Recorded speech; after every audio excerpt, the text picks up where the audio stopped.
हाय नमस्कार, जय हिंद। देखिए 1 जुलाई 2024 से हमारे देश में नया कानून लागू होगा। ये कानून पूरे देश पर धीरे धीरे इंप्लीमेंट कर दिया जाएगा। जैसे सीआरपीसी, आईपीसी, इनको संशोधन करके बीएनएस, बीएनएसएस ऐसी चीजें बनाई गई हैं। इनमें कई सारे कानून में कई नियमों को नया इंप्लीमेंट किया गया है, कई सारे नियमों में संशोधन किया गया है। ये सारी चीजें अब पूरे इंडिया में इंप्लीमेंट की जाएंगी। इसी पर सुप्रीम कोर्ट ऑफ इंडिया ने एक जजमेंट देते हुए अभी गवर्नमेंट को ये सजेशन दिया है, ये रिक्वेस्ट की है कि इस पे जो अभी हम इंप्लीमेंट करने जा रहे हैं बीएनएस, इस पर इस चीज को इंप्लीमेंट किया जाए कि जो पुरुषों के ऊपर महिलाओं के द्वारा दहेज प्रथा का केस लगाया जाता है, अभी करंट में वो आईपीसी 498A के अंतर्गत लगाया जाता है, तो इसे संशोधित किया जाए, इसमें संशोधन करके इसे इंप्लीमेंट किया जाए, क्योंकि ये इस चीज को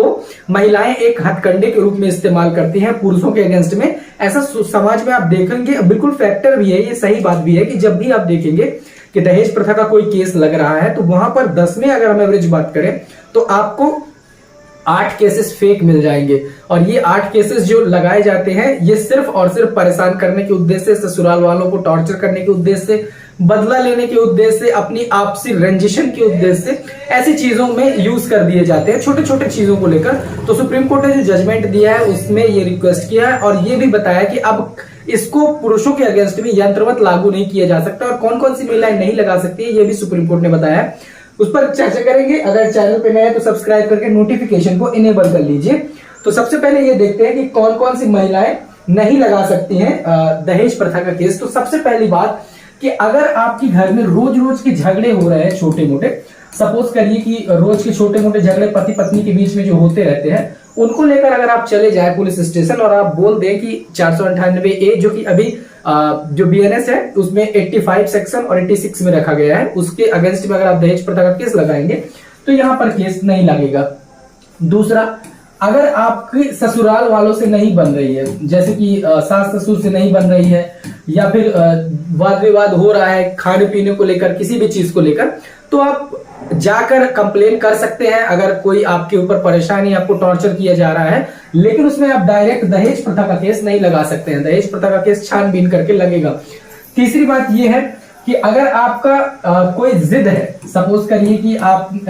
पति से रूठकर अपने मायके चली गई, ठीक है, और जिद के कारण आप नहीं लगा सकती हैं। सपोज करिए कि आपका पति से कोई लड़ाई झगड़ा हुआ, सास ससुराल वालों से हुआ या फिर ससुराल के किसी भी अन्य व्यक्ति से हुआ और आपको पति ने समझाया, फिर भी आप चले गए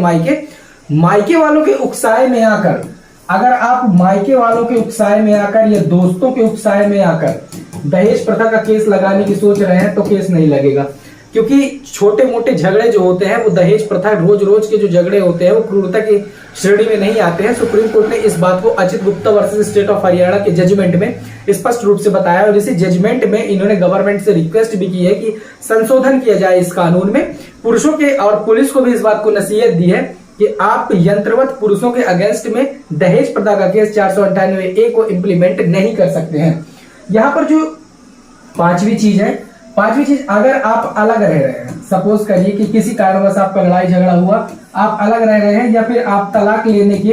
सोच रहे हैं, तो आप तलाक लेने की सोच रहे हैं और अलग रह रहे हैं और ऐसे में आप अगर सोचे कि रिकवरी के उद्देश्य से किसी चीज के लिए हम दहेज प्रथा लगा दें तो दहेज प्रथा का केस इतना जल्दी नहीं लगने वाला है। तो ये तो कारण है कि किन चीजों में दहेज प्रथा का केस महिलाएं अब नहीं लगा सकती हैं सुप्रीम कोर्ट की गाइडलाइन के अनुसार और जो नया नियम आएगा उसके भी अनुसार। अब यहाँ पर किसी भी चीज के लिए अगर मना किया जाता है तो एक चीज उसके दरवाजे भी खोले जाते हैं। तो अगर अब आपके साथ सही में टॉर्चर आपको किया जा रहा है दहेज के लिए, कई ऐसे अपवाद हैं समाज में, कई ऐसे लोग हैं मानसिक प्रवृत्ति के, मतलब खराब प्रवृत्ति के लोग हैं जो कि अभी भी दहेज प्रथा को ऐसा मानते हैं कि नहीं हमको मिलना चाहिए दहेज, और फिर लड़की को टॉर्चर करते हैं। कई बार उसको ताने देते हैं कि हमारी इतनी की सैलरी है, इतनी की जॉब है और तुम हमको इतना दहेज दिए हो। तो ऐसे सिचुएशन में आप केस लगा भी सकते हैं।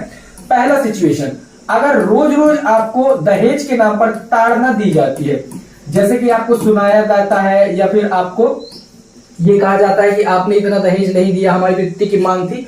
तो फिर आप यहाँ पर दहेज प्रथा का केस लगा सकते हैं और आपके पास कोई एविडेंस होना चाहिए, जैसे कि आप ऑडियो रिकॉर्डिंग वगैरह, तो वो आप यूज कर सकते हैं। दूसरी चीज, अगर आपको दहेज के नाम पर प्रताड़ित किया जाता है या आपके साथ मारपीट की जाती है, दहेज के नाम पर अगर आपको मारा जाता है, मारपीट की जाती है, तो फिर ऐसे सिचुएशन में आप दहेज प्रथा का केस लगा सकते हैं। इसका भी कोई प्रूफ आपके पास है, कोई गवाह होना चाहिए, वो आप यूज कर सकते हैं और पुलिस इस पे छानबीन करके केस आपका रजिस्टर करेगी। तीसरा,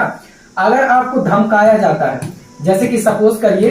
कि कई बार ऐसा होता है ससुराल वाले इस चीज के लिए आपको टॉर्चर करते हैं कि अगर तुमने दहेज इतना लेकर नहीं आया अपने पापा से, अपने भाई से या फिर अपने मायके से, तो हम तुमको छोड़ देंगे, हम तलाक दे देंगे। ऐसी चीजें अगर आपके साथ की जाती है तो आप दहेज प्रथा का केस लगा सकते हैं। चौथा, अगर आपको दहेज को लेके किसी भी चीज में, जैसे आपको जो भी दहेज का सामान आपको दिया गया है, उस सामान को अगर बार बार आपको गिनाया जाता है कि ये जो दहेज का सामान हमको मिला है, ये दहेज का सामान बड़ा कमजोर है, ऐसा थोड़ी देना चाहिए था, क्या कुछ नहीं था उनके पास, ये अगर आपके ससुर मायके वालों को नीचे दिखाया जाता है सिर्फ दहेज के केस में, तो वो भी ये रोज रोज की ताड़ना की श्रेणी में ही आता है, प्रताड़ित करने की श्रेणी में आता है, मानसिक रूप से प्रताड़ित करने की श्रेणी में आता है। तब आप ऐसे में दहेज प्रथा का केस लगा सकते हैं। लेकिन अगर आप सोचे कि छोटे मोटे झगड़े या फिर आपकी नहीं बन रही है या फिर आप सेपरेट होना चाह रहे हैं और ऐसी चीजों में आप दहेज प्रथा का केस लगाएं, तो दहेज प्रथा का केस अब ऐसे नहीं लगेगा। आई होप आपको ये वीडियो पसंद आया होगा और ये जो नियम है ये 1 जुलाई से इंप्लीमेंट हो जाएगा। तो अगर आपको ये वीडियो पसंद आया हो, लाइक करें, दोस्तों के साथ शेयर करें, आपके मन में कोई डाउट हो कमेंट सेक्शन में पूछें। तब तक के लिए जय हिंद, मिलेंगे नेक्स्ट वीडियो में।